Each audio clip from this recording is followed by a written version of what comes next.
Hello everyone, welcome back to new video. आज के इस इंपॉर्टेंट वीडियो में हम कुछ इंपॉर्टेंट टॉपिक्स को कवर करेंगे जो कि एग्जाम पॉइंट ऑफ व्यू से बहुत ज़्यादा इंपॉर्टेंट होने वाला है। सबसे पहले देखेंगे हम section 44 of Indian penal code. इसमें बताया गया इंजुरी के बारे में। So what is injury? इसमें देखिए डेफिनेशन क्या दिया है। The word injury denotes any harm whatever illegally cause to any person in body, in mind, reputation और प्रॉपर्टी। सो यहाँ पे जो वर्ड इंजुरी को लिया गया है ये बहुत ही वाइडर सेंस में इसको डिफाइन किया गया है। तो यहाँ पे बोला गया है इंजुरी सिर्फ बॉडी में नहीं होता है, इंजुरी माइंड में भी हो सकता है।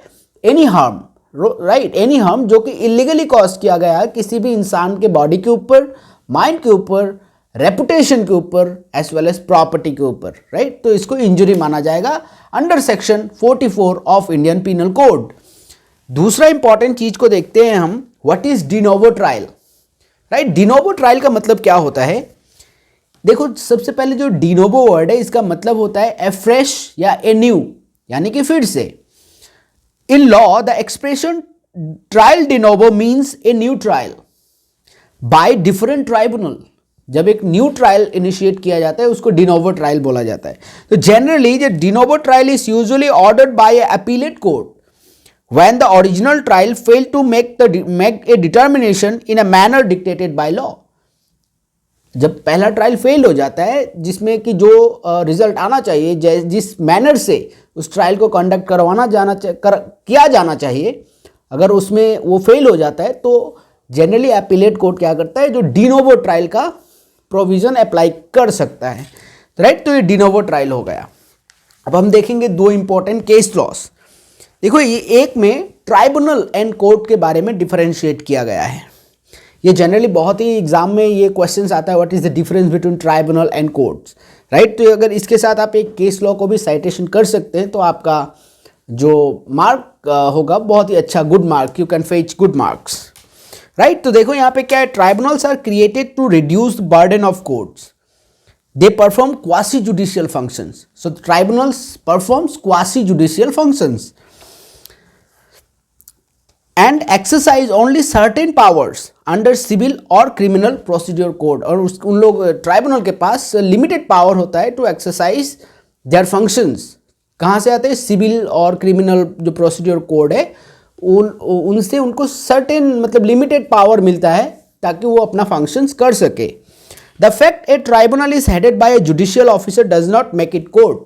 ये भी इंपॉर्टेंट है, ये भी क्वेश्चन बहुत आता है कि if a tribunal is headed by a judicial officer it will be termed as tribunal or court। तो इसका क्लियर कट आंसर यही होगा कि the fact that a tribunal is headed by a judicial officer, इसका मतलब ये नहीं हुआ कि वो कोर्ट बन जाएगा, राइट। वो ट्राइब्यूनल ही रहता है। अब किस केस में हेल्ड किया गया था? The case is state of Gujarat versus Gujarat revenue tribunal bar association, AIR 2013 SC 107, right. तो ये केस लॉ था, ये बहुत इंपॉर्टेंट था।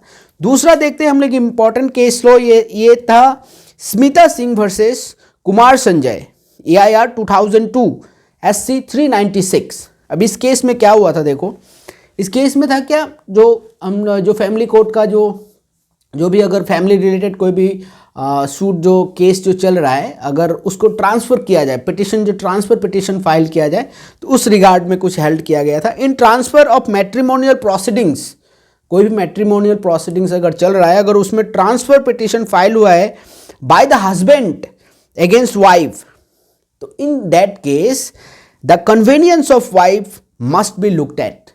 तो उस पिटिशन का एंटरटेन करने के, उस पिटिशन को अलाउ करने से पहले ये भी देखना जरूरी है कि वो जो जहाँ पे ट्रांसफ़र करने का बात हो रहा है वो वाइफ के कन्वीनियंट के अकॉर्डिंग है भी या नहीं, राइट। सो ये भी डिसाइड किया जाएगा उसी के अकॉर्डिंग कि वो वाइफ का कन्वीनियंट हो रहा है या नहीं। सो द केस जो मैंने ऑलरेडी बोल दिया। सो इस वीडियो में इतना ही। आई होप इम्पॉर्टेंट कुछ मिला होगा आपको। वीडियो को लाइक कर दीजिएगा, चैनल पे नए हैं तो सब्सक्राइब कर लीजिएगा। Thank you so much. मिलते हैं बहुत जल्द और बहुत इंपॉर्टेंट कुछ वीडियोस के साथ। तब तक चैनल के साथ जुड़े रहें।